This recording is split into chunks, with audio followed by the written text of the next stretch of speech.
Hello students, welcome back to my channel. Today we are going to cover the part 2 of what is democracy, why democracy. This is chapter number 1 of class 9th. Democracy is the government of the people, by the people, for the people. In the last lecture we already covered this. Let's begin. Today we are going to cover how free and fair electoral competitions or free and fair elections make a democracy.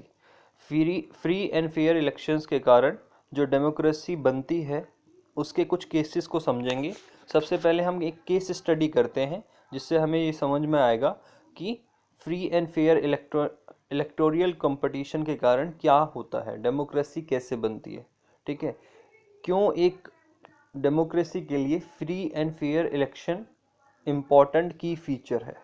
ठीक है, एक China की case study करेंगे। देखो, ये है India और ये है चाइना।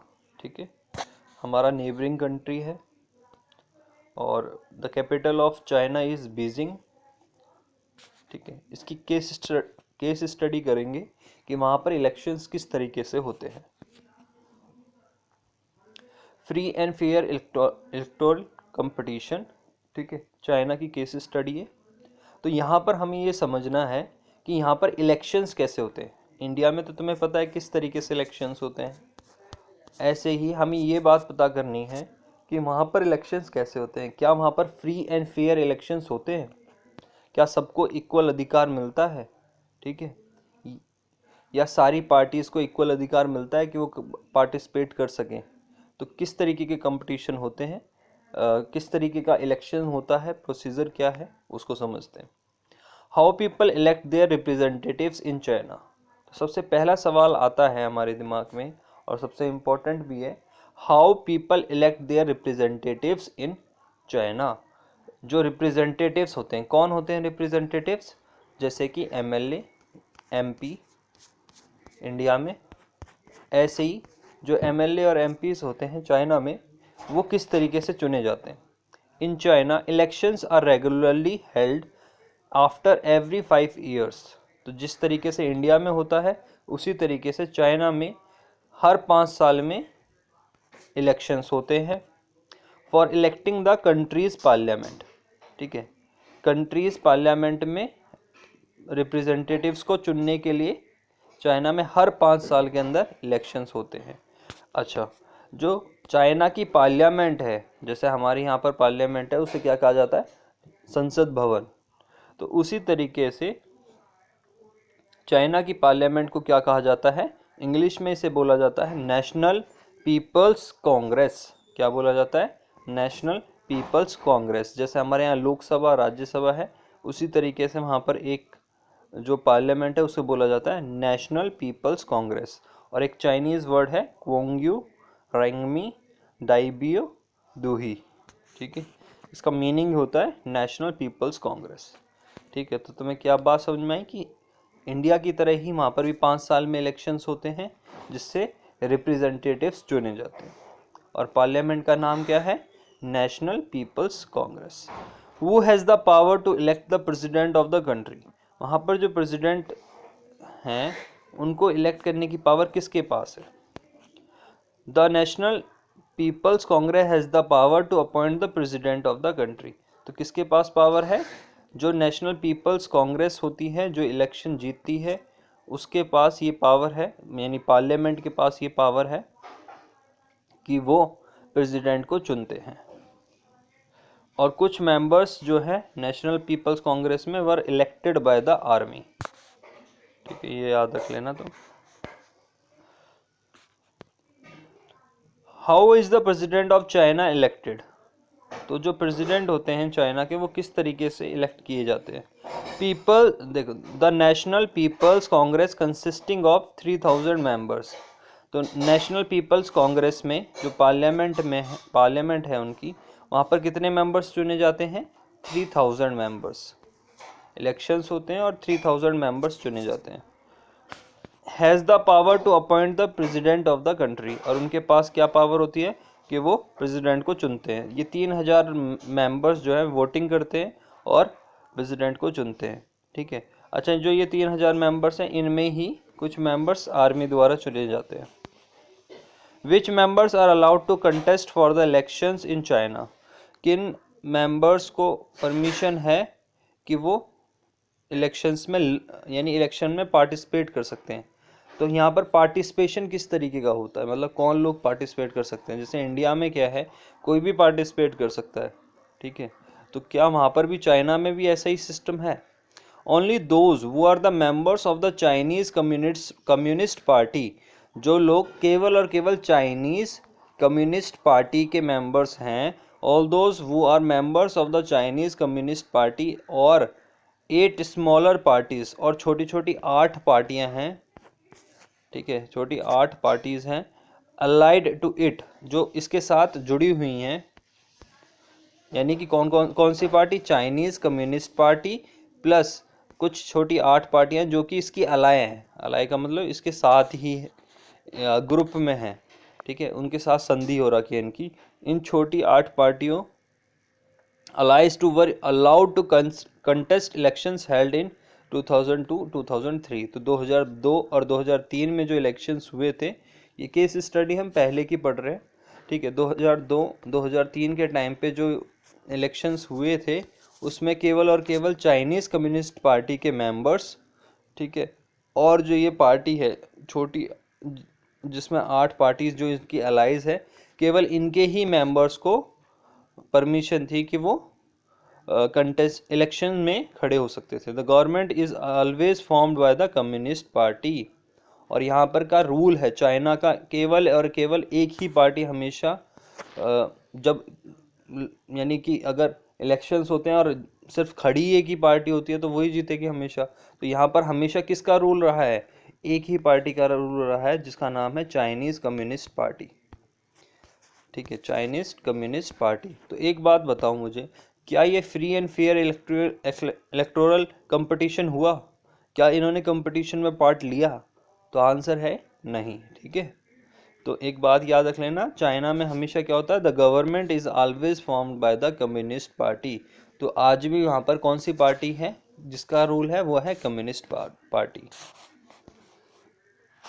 अब हम एक और free and fair electoral competition का केस समझेंगे, जहाँ पर मैक्सिको का केस समझेंगे। मैक्सिको कहाँ पर है? ये है नॉर्थ अमेरिका का पार्ट, ठीक है, नॉर्थ अमेरिका का कॉन्टिनेंट है। वहाँ पर 3 पार्ट्स में डिवाइडेड है नॉर्थ अमेरिका। पहला ऊपर कनाडा, उसके बाद यूएसए, और लास्ट में ये मैक्सिको का पार्ट है, ठीक है। तो मैक्सिको है ये। तो Mexican city is the capital of Mexico. तो अब अभी हम समझ रहे हैं free and fair electoral competition of Mexico. देखो, सिंस इंडिपेंडेंस इन 1930 से ही इंडिपेंडेंस, मैक्सिको को इंडिपेंडेंस मिली थी 1930 में, ठीक है। तो ये फैक्ट्स तुम्हें याद रख लेने हैं कौन कौन से, कि इंडिपेंडेंस कब मिली थी मैक्सिको? 1930 में। Mexico holds elections after every 6 years to elect its president. तो मैक्सिको में इलेक्शंस होते हैं हर 6 साल के अंदर। चाइना में इलेक्शंस होते थे हर 5 साल के अंदर, तो मैक्सिको में हर 6 साल के अंदर इलेक्शंस होते हैं टू इलेक्ट इट्स प्रेसिडेंट। तो अपने प्रेसिडेंट को चुनने के लिए हर 6 साल में यहाँ पर इलेक्शंस होते हैं। And the country has never been under a military और अ डिक्टेटर्स रूल। और जब से ये इंडिपेंडेंट हुई है मैक्सिको, कभी भी मिलिट्री रूल या डिक्टेटर रूल यहाँ पर नहीं आया। यानी जैसे कि पाकिस्तान में हुआ था, याद करो लास्ट केस में परवेज़ मुशर्रफ ने क्या कर लिया था, मिलिट्री रूल वहाँ पर लागू हो गया था। जनरल परवेज़ मुशर्रफ ने अपने आप को चीफ एग्जीक्यूटिव घोषित कर दिया था, और वहाँ पर क्या हुआ था, मिलिट्री रूल लागू हो गया था। तो एक तरीके, और डिक्टेटर रूल क्या होता है? डिक्टेटर रूल में क्या होता है, एक इंसान के पास सारी पावर्स आ जाती हैं, वो चुना नहीं जाता, बस वो अपने आप को प्रेसिडेंट जैसा घोषित कर देता है, और वो डिक्टेटर होता है, जो वो चाहता है वो करता है। तो मैक्सिको में ना तो कभी मिलिट्री रूल आया, ना ही कभी डिक्टेटर रूल आया। बट अंटिल 2000 यानी 2000 तक every election was von by the party PRI, ठीक है। तो जो ये PRI पार्टी है, ये पार्टी ही सारे इलेक्शंस को जीता करती थी, ठीक है। हमेशा केवल एक ही पार्टी बार बार जीत रही थी 2000 तक, और उस पार्टी का नाम क्या है? PRI, जिसकी फुल फॉर्म है इंस्टीट्यूशनल रिवॉल्यूशनरी पार्टी, ठीक है। तो opposition parties did contest elections but never manage to win. Opposition parties जो है वो इलेक्शंस तो लड़ती थी, मतलब और भी बहुत सारी पार्टीज थी जो इनके अगेंस्ट, PRI के अगेंस्ट लड़ती थी, यानी इलेक्शंस में पार्टिसिपेट करती थी, लेकिन वो हमेशा हार जाती थी, ठीक है। The PRI was known to use many dirty tricks to win elections. और ये कहा जाता है कि जो PRI है, जो PRI पार्टी है, जैसे कि कांग्रेस, BJP ये पार्टी है ना, ऐसे ही वहाँ पर PRI पार्टी है मैक्सिको में। ये बोला जाता है कि जो PRI पार्टी है वो हर बार क्यों जीत पाती थी, क्योंकि वो बहुत सारी डर्टी ट्रिक्स खेला करती थी, लोगों को पैसे दिया करती थी, ठीक है।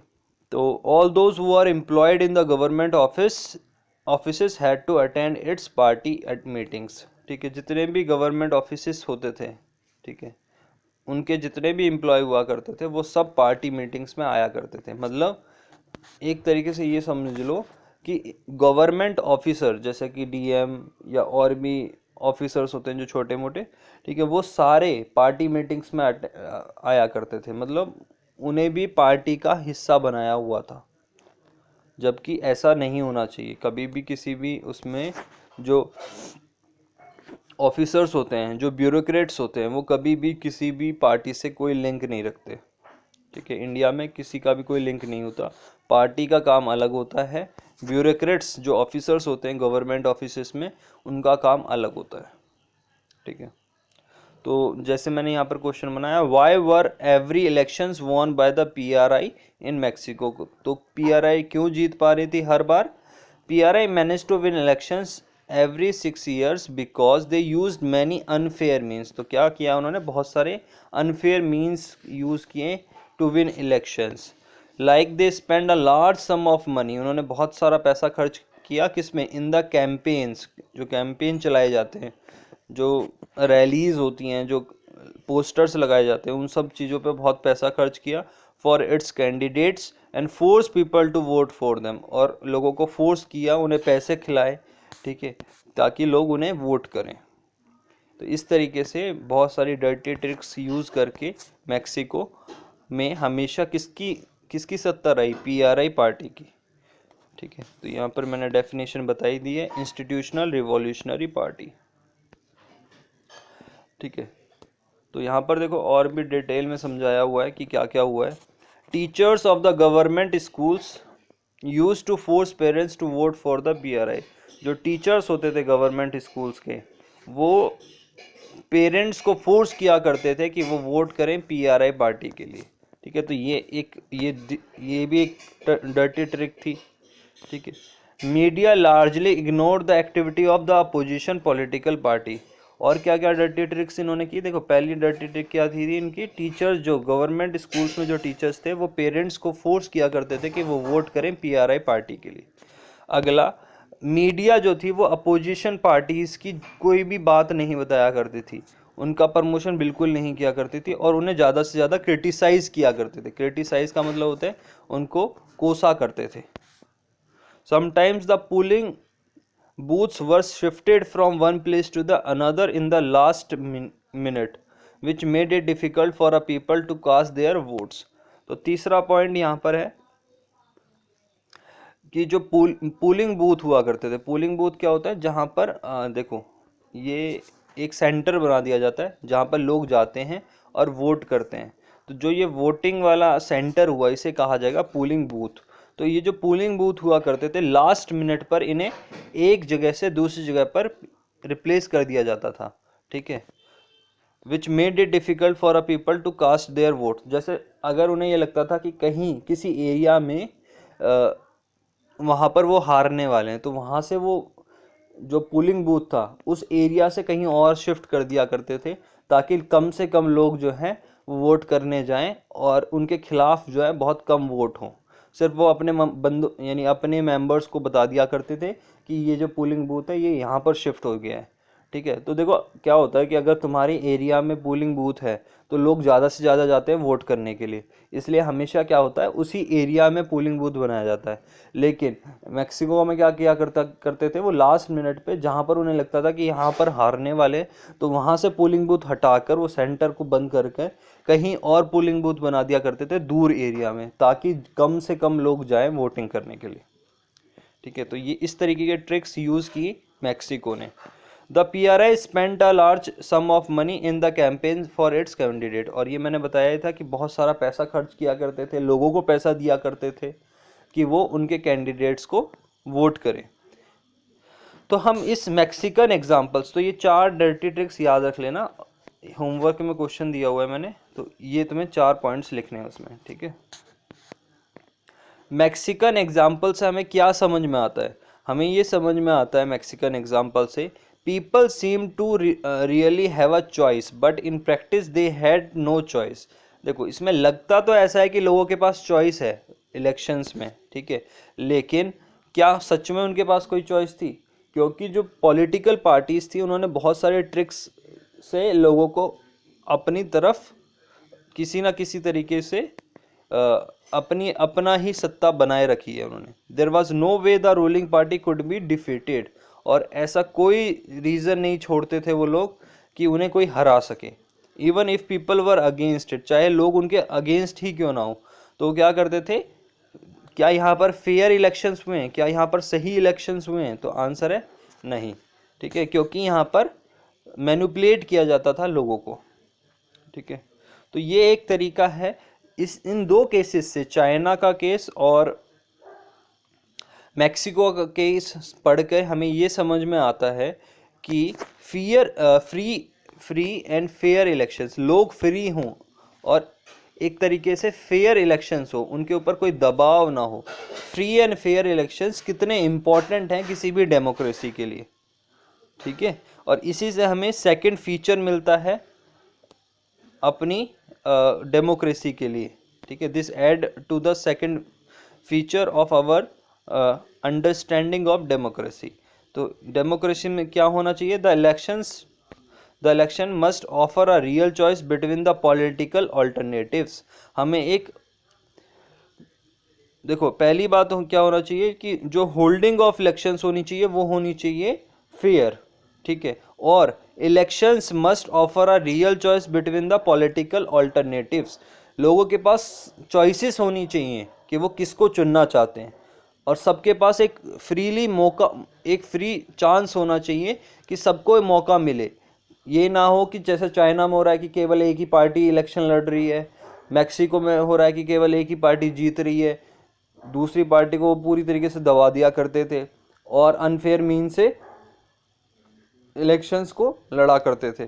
तो इस तरीके का सिस्टम नहीं होना चाहिए।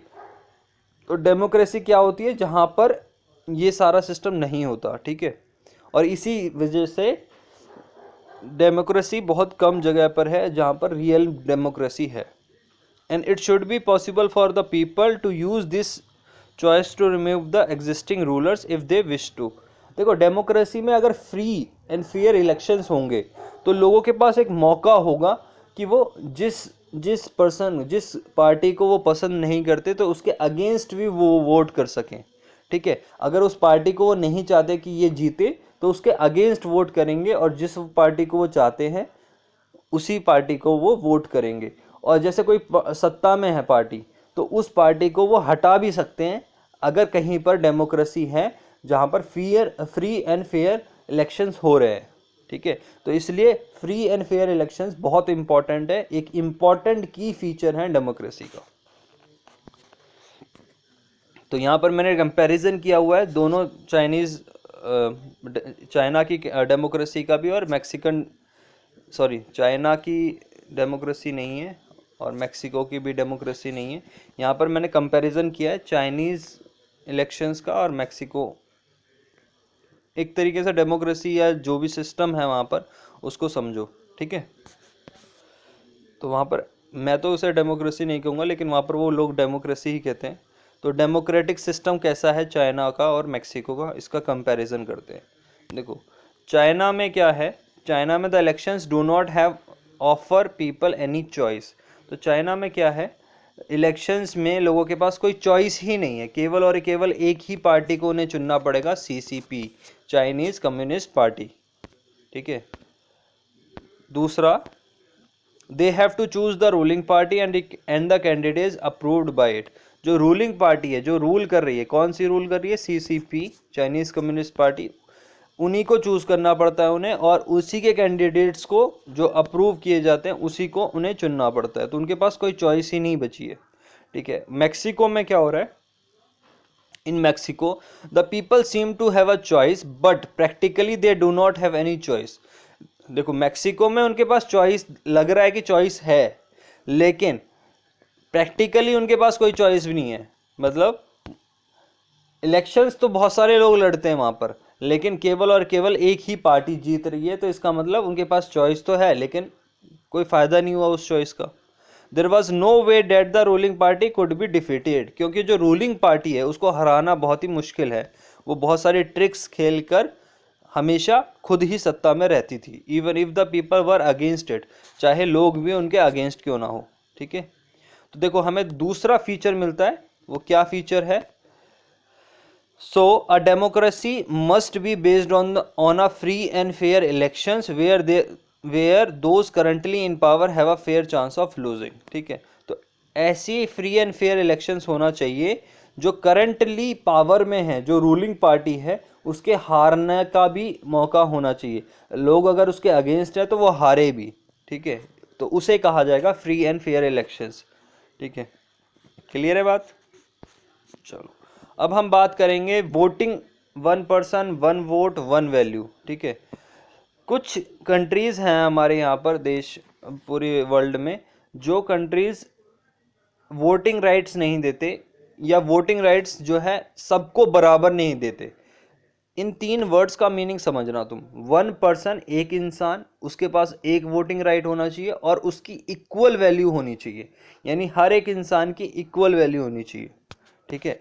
हम यहाँ पर तीन केस स्टडीज करेंगे, सऊदी अरेबिया, उसके बाद एस्टोनिया और फिजी।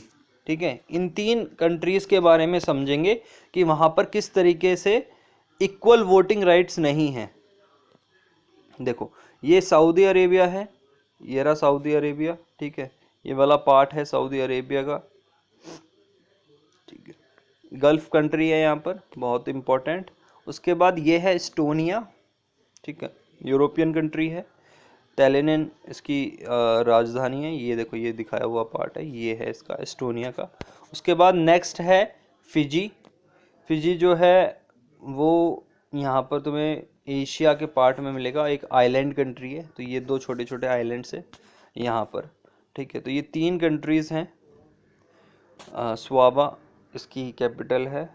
ठीक है। और ये जो है तीन कंट्रीज़ के बारे में समझेंगे कि यहाँ पर इक्वल वोटिंग राइट्स नहीं है। ठीक है।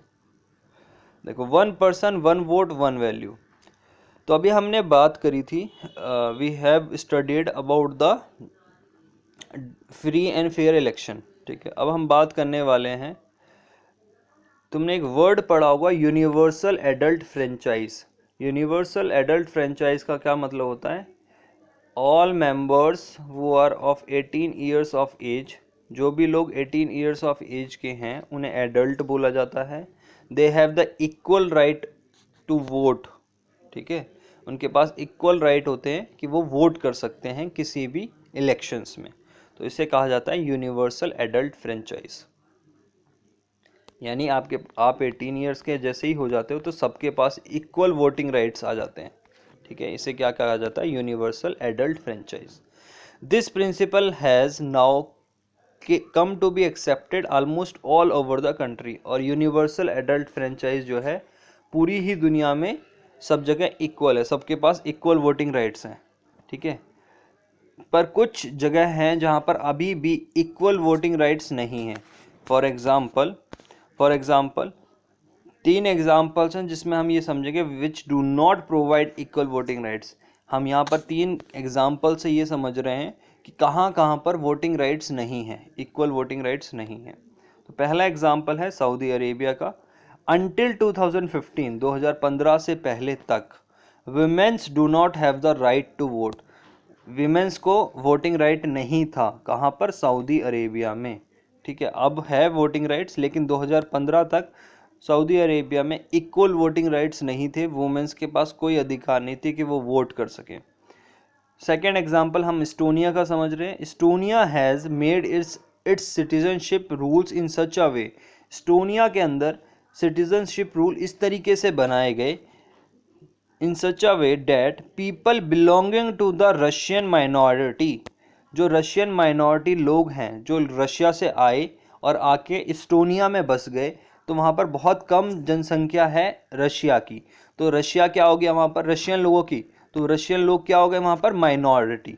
ठीक है, तो इस्टोनिया ने अपना सिटीजनशिप रूल इस तरीके के बनाए हुए हैं कि जो रशियन माइनॉरिटी उनके देश में रह रहे हैं, find it difficult to get the right to vote, तो उन्हें वोटिंग राइट मिलते ही नहीं है।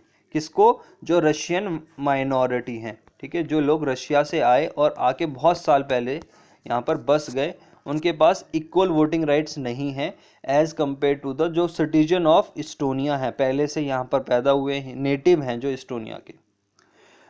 तीसरा केस है फिजी का। फिजी में क्या है? The electoral system is such that the vote of N indigenous Fiji. Indigenous का क्या मतलब होता है? इंडिजीनियस का मतलब होता है जो लोग फिजी में ही रहे, पैदा हुए हैं और हमेशा से फिजी में ही रहे हैं, मतलब वो उसके वहाँ के क्या हैं? मूल निवासी हैं। तो इंडिजीनियस फिजी के जो लोग हैं उनके पास जो वोटिंग राइट्स हैं वो बहुत ज़्यादा है as compared to the Indian Fijian. Indian Fijian का मतलब क्या है? देखो क्या हुआ था, जो जब ब्रिटिशर्स के अंडर हम रूल कर रहे थे तो ब्रिटिशर्स ने बहुत सारे इंडियंस को फिजी भेज दिया था। ठीक है, तो जो लोग यहाँ से इंडिया से फिजी चले गए, वहाँ पर उन्हें काम करने के लिए भेजा गया था, तो फिजी जो गए उनको क्या कहा जाता है? Indian Fijian. ठीक है, वहाँ पर बहुत सारी जनसंख्या है। ठीक है, तो इंडियन फिजियन को इंडिया के जो लोग हैं जो फिजी में रहते हैं उन्हें कहा जाता है इंडियन फिजियन। तो जो इंडियन फिजियन है उनको कम वोटिंग राइट्स मिलते हैं एज़ कम्पेयर टू द जो इंडिजीनियस फिजियन लोग हैं। ठीक है, तो देखो इससे हमें क्या समझ में आ रहा है? Democracy is based on the fundamental principle of political equality. तो जो डेमोक्रेसी होती है वो फंडामेंटल प्रिंसिपल पर बेस्ड होती है कि सबको क्या मिलना चाहिए? इक्वल पॉलिटिकल राइट्स मिलने चाहिए। ठीक है, यानी कि पॉलिटिकल इक्वालिटी होनी चाहिए सबके बीच में। क्या होनी चाहिए? Political equality. पॉलिटिकल इक्वालिटी का क्या मतलब होता है? कि उन्हें अधिकार हो वोट करने का, हर एक इंसान को इक्वल राइट हो टू वोट, और उसके पास एक और राइट होना चाहिए कि वो पॉलिटिकल राइट में एक और राइट आता है कि वो कंटेस्ट कर सकता है इलेक्शंस, जैसे सारे लोग कर सकते हैं। ठीक है, that give us the third feature of democracy, और इसी से तीसरा फीचर मिलता है हमें डेमोक्रेसी का। In a democracy each adult citizen must have one vote and each vote must have one value. ठीक है, तो तीसरा फीचर क्या बताता है हमें? कि each adult citizen must have one vote, हर एक एडल्ट सिटीजन के पास एक वोटिंग अधिकार होना चाहिए, and each vote must have one value, और हर एक वोट की अपनी एक वैल्यू होनी चाहिए और वो वैल्यू इक्वल होनी चाहिए सबके साथ। ठीक है, तो ये हमने समझा 3 केसेस, 1 पर्सन 1 वोट और 1 वैल्यू की, कि कहाँ कहाँ पर 1 वोट 1 पर्सन 1 वोट 1 वैल्यू नहीं होता है। ठीक है, अब हम एक केस समझने वाले हैं जिम्बाब्वे का। ठीक है, जहाँ पर rule of law and respect for rights जो है वो किस तरीके से लड़े गए। तो Zimbabwe is a country in the African continent. ठीक है, अफ्रीकन कॉन्टिनेंट में जिम्बाब्वे एक कंट्री है, तो ये है जिम्बाब्वे। ठीक है, तो देखो यहाँ पर दिखाया हुआ है, जिम्बाब्वे की कैपिटल इज़ हरारे। ठीक है, तो बहुत इम्पोर्टेंट कंट्री है,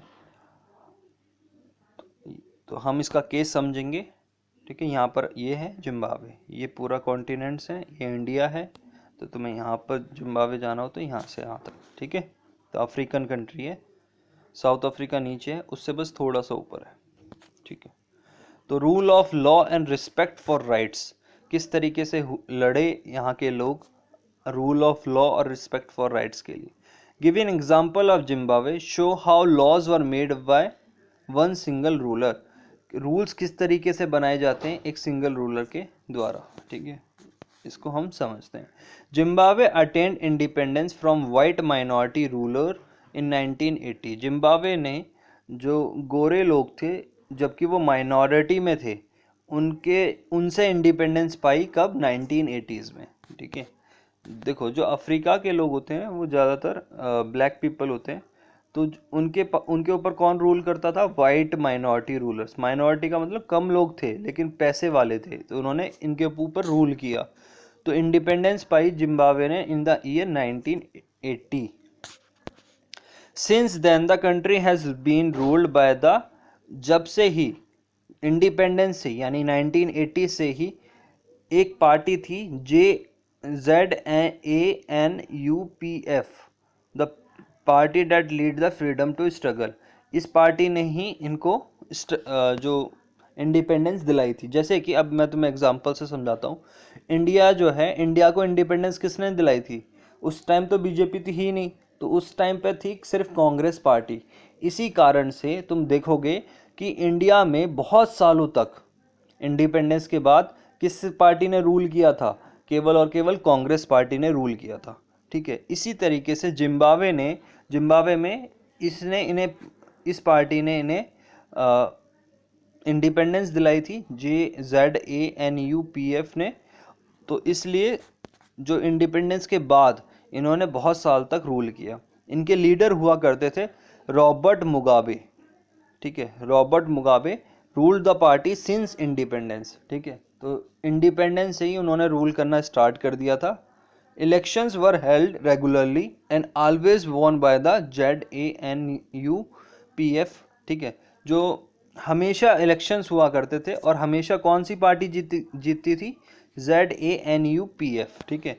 president Mugabe was popular but also used unfair practices in elections. देखो जो प्रेसिडेंट मुगाबे थे वो बहुत ज़्यादा पॉपुलर थे, लेकिन फिर भी वो बहुत सारे अनफेयर मीन्स यूज़ किया करते थे। अनफेयर मीन्स मैंने तुम्हें बताया था ना पहले लास्ट केस में, फ्री एंड फेयर इलेक्शंस वाले पार्ट में। तो इसी तरीके के अनफेयर मीन्स ये भी यूज़ किया करते थे हर बार जीतने के लिए, हर बार अपनी पार्टी को जिताने के लिए, ठीक है। Over the year his government change the constitution. तो जब ये रूलर थे, मतलब जब ये बार बार इलेक्शंस जीत रहे थे, तो जो इनकी गवर्नमेंट थी उन्होंने कॉन्स्टिट्यूशन के अंदर बहुत सारे चेंजेस किए। कॉन्स्टिट्यूशन क्या होता है? संविधान। जो संविधान था जिम्बाब्वे का उसमें बहुत सारे चेंजेस किए to increase the powers of the president, ताकि प्रेसिडेंट की जो पावर है उसको ज़्यादा से ज़्यादा बढ़ाया जा सके, इंक्रीज किया जा सके, पावर को इंक्रीज किया जा सके। And to make him less accountable, और वो उसे क्या बना दिया जाए? लेस अकाउंटेबल, कि वो किसी को भी जवाब देने की उसे ज़रूरत ना पड़े। तो इस तरीके से कॉन्स्टिट्यूशन में चेंजेस किए गए ताकि जो प्रेसिडेंट है उसकी पावर को इंक्रीज किया जा सके और उसको कहीं भी जवाब देने की ज़रूरत ना पड़े, ठीक है। थर्ड, अगला पॉइंट है the opposition party workers were harassed and there meetings disrupted. जो अपोजिशन पार्टीज थे, जो अपोजिशन में पार्टीज हुआ करती थी, उनको बहुत ज़्यादा हराश किया जाता था, मतलब कि उनके साथ बहुत गंदा व्यवहार किया जाता था और उनकी जो मीटिंग्स होती थी उनको बिल्कुल ख़त्म कर दिया गया था, मतलब उनको बार बार बंद कर दिया जाता था, उनको कहीं भी मीटिंग नहीं करने दिया जाता था। Public protests and demonstration against the government were declared illegal. अगर कोई भी उनके खिलाफ, गवर्नमेंट के खिलाफ प्रोटेस्ट किया करता था या कोई डेमोन्स्ट्रेशन दिया करता था, यानी एक तरीके से स्पीचेस दिया करता था गवर्नमेंट के खिलाफ, तो इसे इलीगल माना जाता था और उन्हें जेल में डाल दिया जाता था। There was a law that limited the rights to criticise the president, और एक कानून भी बनाया गया कि कोई भी प्रेसिडेंट को क्रिटिसाइज नहीं कर सकता। टू, ठीक है, there was a law that limited the right to criticise the president. तो इस तरीके का कानून बनाया गया कि आप प्रेसिडेंट के खिलाफ कोई भी बात नहीं कर सकते, ठीक है। टेलीविजन एंड रेडियो, जो मीडिया होती है, टेलीविजन और radio were controlled by the government. वो किसके कंट्रोल में थे? गवर्नमेंट के कंट्रोल में थे। And gave only the ruling parties version. तो वो इस तरीके के होती थी, जो टेलीविज़न और मीडिया होती थी, टेलीविज़न रेडियो, ठीक है, जो मीडिया के अंदर आती थी वो सब कंट्रोल किया करती थी गवर्नमेंट। और हमेशा टीवी पे किसकी बात दिखाई जाती थी? जो गवर्नमेंट होती थी उसी की बात बताई जाती थी, उसकी अच्छी अच्छी बातें बताई जाती थी, ठीक है। There were there were independent newspapers but the government harass those journalist who went against it. तो जो कुछ इंडिपेंडेंट न्यूज़पेपर तो थे जो जो गवर्नमेंट के खिलाफ लिखा करते थे, लेकिन जो भी गवर्नमेंट के खिलाफ लिखा करता था उसको बहुत बुरी तरीके से हराश किया जाता था, उन्हें धमकाया जाता था, उनकी बेइज्जती करी जाती थी, ठीक है। The government ignored some court judgments, और यहाँ तक कि जो गवर्नमेंट होती थी, जो कोर्ट के जजमेंट्स होते थे उनको भी इग्नोर कर देती थी, यानी डेट वर अगेंस्ट इट। अगर उनके खिलाफ कोई जजमेंट आया करता था तो उस पर बिल्कुल भी अमल नहीं करती थी, जो उनका मन करता था वही करती थी, और प्रेशराइज्ड करती थी जज को कि वो उनके पक्ष में ही जजमेंट दें, ठीक है। तो देखो किस तरीके का रूल था, डिक्टेटरशिप जैसा रूल यहाँ पर जिम्बाब्वे में चल रहा था, और इसी के कारण he was forced out of office in 2017 में आके जिम्बाब्वे के जो ये लीडर थे रॉबर्ट मुगाबे, ये इन्हें हटा दिया गया, ठीक है। बहुत लंबा स्ट्रगल है, किस तरीके से हटाया ये एक अलग कहानी है, बहुत बड़ी, ठीक है। लेकिन हम यहाँ पर सिर्फ और सिर्फ ये बात कर रहे हैं कि एक डेमोक्रेसी के कौन कौन से इंपॉर्टेंट फीचर्स होने चाहिए। हम क्या कर रहे हैं, ये जो नेगेटिव स्टोरीज हैं इनसे ये पता करने की कोशिश कर रहे हैं कि किस तरीके के की फीचर्स होने चाहिए डेमोक्रेसी के अंदर। तो the example of the Zimbabwe shows that popular government can be undemocratic, क्योंकि पॉपुलर गवर्नमेंट अगर कोई है, यानी अगर वो पॉपुलर है गवर्नमेंट, उसका जो लीडर है वो पॉपुलर है, पर वो भी अनडेमोक्रेटिक हो सकता है, मतलब वो भी डेमोक्रेसी नहीं होती। Popular leaders can be autocratic, वो ऑटोक्रेटिक हो सकते हैं। ऑटोक्रेटिक का मतलब क्या हो सकता है कि उनके पास वो अपने आप को पावरफुल बनाना चाहते हैं बहुत ज़्यादा, कि यानी वो ऐसे दिखाना चाहते हैं जैसे कि वो राजा हैं उस देश के। If we wish to access a democracy, it is important to look at the elections and how they are fought. तो जब भी डेमोक्रेसी होती है तो हमें ये देखना होगा कि कैसे इलेक्शंस हो रहे हैं और किस तरीके से पॉलिटिकल पार्टीज उसमें पार्टिसिपेट कर रही हैं, ठीक है। तो कंक्लूजन क्या निकला जिम्बाब्वे केस का? The example of the Zimbabwe shows that popular approval of the rulers is necessary in a democracy but it is not sufficient। देखो popular approval of the ruler ज़रूरी होता है, यानी कि अगर किसी पार्टी को मेजॉरिटी मिल रही है हर बार तो वो ज़रूरी है, अच्छी बात है वो, कि पॉपुलर अप्रूवल का क्या मतलब होता है, जैसे मेजॉरिटी मिलना। देखो इलेक्शंस होते हैं, मेजॉरिटी मैंने तुम्हें बताया था ना, जिसको भी 50% से ज़्यादा वोट मिलते हैं वो क्या हो गया, मेजॉरिटी में आ गया, तो उसे क्या कहा गया, पॉपुलर अप्रूवल कहा जाएगा, ठीक है। जो मेजॉरिटी में है वो ज़रूरी है, इंपॉर्टेंट है, पर क्या वो सफिशेंट है? वो सफिशेंट नहीं है, ठीक है। ये नहीं कि बस तुम जीत गए तो अब तुम अपनी मर्जी चलाओगे, ऐसा नहीं होना चाहिए। Popular governments can be undemocratic, क्योंकि जो पॉपुलर गवर्नमेंट्स होती हैं वो अनडेमोक्रेटिक भी हो सकती हैं, यानी डेमोक्रेसी के लिए कोई काम ही नहीं करें वो, ठीक है। और पॉपुलर लीडर्स ऑटोक्रेटिक भी हो सकते हैं, अपने आप को डिक्टेटर भी बना सकते हैं। If we wish to access our democracy, अगर हमें एक अच्छी डेमोक्रेसी को एक्सेस करना है, it is important to look at the elections, तो हमें इलेक्शंस को ध्यान से देखना होगा। But it is equally important to look before and after the elections, तो हमें इलेक्शन से पहले और इलेक्शन के बाद दोनों कंडीशंस को अच्छी तरीके से एनालाइज करना होगा कि वहाँ पर किस तरीके की कंडीशंस चल रही हैं, क्या वो पॉपुलर जो अप्रूवल वाली गवर्नमेंट है क्या वो सही काम कर रही है, ये हमें एनालाइज करना होगा। There should be sufficient room for normal political activities, और नॉर्मल पॉलिटिकल एक्टिविटीज़ के लिए सफिशिएंट रूम होना चाहिए, ठीक है। सब लोग क्रिटिसाइज कर सकें गवर्नमेंट की पॉलिसीज़ को, इस तरीके का सिस्टम होना चाहिए। इस तरीके का सिस्टम नहीं होना चाहिए कि आपने न्यूज़पेपर खरीद लिए, मीडिया खरीद ली, सबको आप हराश कर रहे हो, इस तरीके का सिस्टम नहीं होना चाहिए, ठीक है। अपोजिशन पार्टी को भी पूरा मौका मिलना चाहिए उनके खिलाफ बोलने का। This requires that the state should respect some basic rights of the citizen, और जो स्टेट होता है, जो राज्य हैं, वो basic rights of the citizens को पूरी तरीके से रिस्पेक्ट करे। ठीक है, रूल ऑफ लॉ हमने अभी समझा कि किस तरीके का रूल होना चाहिए। ठीक है, अनडेमोक्रेटिक रूल नहीं होना चाहिए, ऑटोक्रेटिक रूल नहीं होना चाहिए, और सबके पास वो रिस्पेक्ट होनी चाहिए दूसरे के जो जितने भी सिटीजन्स हैं उनके राइट्स के लिए। गवर्नमेंट के क्या होना चाहिए, उनको रिस्पेक्ट होनी चाहिए राइट्स ऑफ द सिटीजन की। They should be free to think, to have opinion. लोगों के पास, लोग फ्री होने चाहिए कि वो सोच सकें, अपनी ओपिनियन दे सकें।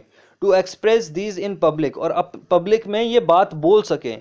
और टू फॉर्म एसोसिएशंस, अगर उनके खिलाफ कोई एसोसिएशन भी बन रही है, कोई पॉलिटिकल पार्टी भी उभर रही है तो वो भी होना चाहिए। To protest and take other political actions, और कोई अदर पॉलिटिकल एक्शंस है वो भी ले सकती है। जैसे कि अगर कोई भी डेमोक्रेसी है, कोई भी अपनी पार्टी बना सकता है, कोई भी गवर्नमेंट के खिलाफ बात कर सकता है, ये सब कुछ होना चाहिए डेमोक्रेसी के अंदर।